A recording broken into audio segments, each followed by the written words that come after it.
dialogue wada hadal cajarkeena xigaan ku guda jirnaa cashkan wuxuu ka hadlaa islaamka arrimaha islaamka okay su-aasha ugu horeysa oo weydiinaya wuxuu yidhi if you are religion person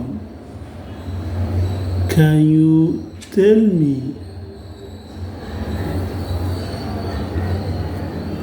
basic tenet of faith ميشي أداته يرقف دين له ميشي كذا عشان تديره إسلامك.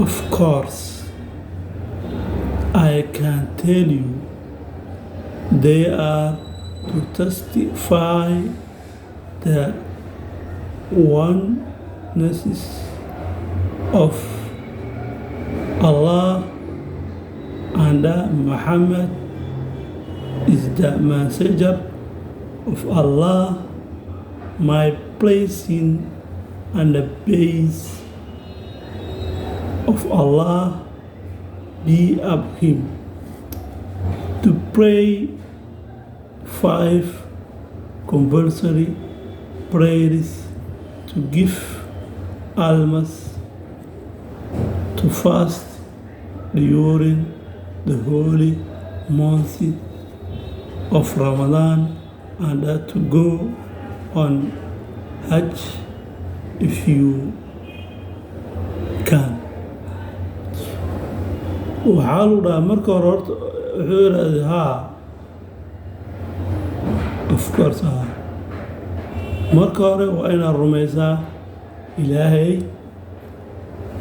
marka labaad waa inaad rumaysaa nabi maxamed kuna salisaa naxariis nabadgelyo allah dushiisa laa yeelo inaad tiraahdaa marka xiga waa inaad dukataa 5 salaadood si dhammaystiran waa inaad la baxdaa zakada inaad bixisaa zakada waa inaad soontaa bisha barakaysan ee Ramadaan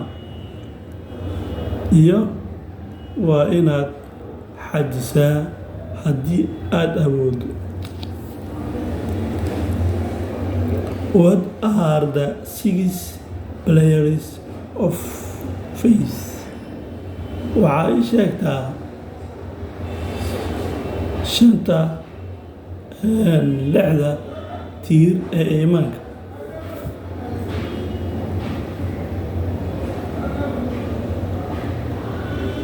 They are belief in Allah and grace, scriptures, messages, life after death, and predestination. waxay kala yihiin inaad rumaysid Allah oo aan la shariig yeelin,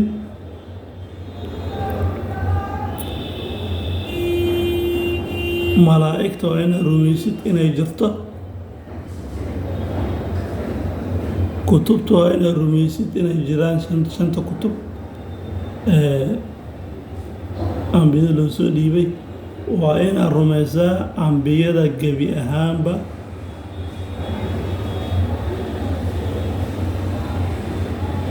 waa inaad rumaysaa maalinta aakhiro inay dhacayso oo qof walba dhimanayo, waa inaad rumaysaa iyo waa inaad rumaysaa qadarta Ilaahay. wax walba oo kugu dhaca ama dhibaato ku soo gaarta ama dhacaya xilli walba wuxuu Ilaahay qoray inay yihiin, waa inaad rumaysaa. haddaa wax kale rumaysid iimaan mali, taas waa macnaheedu. cashirkan wuxuu ka hadlaa maantii arrimo diinta ku saabsan oo xasaasi ah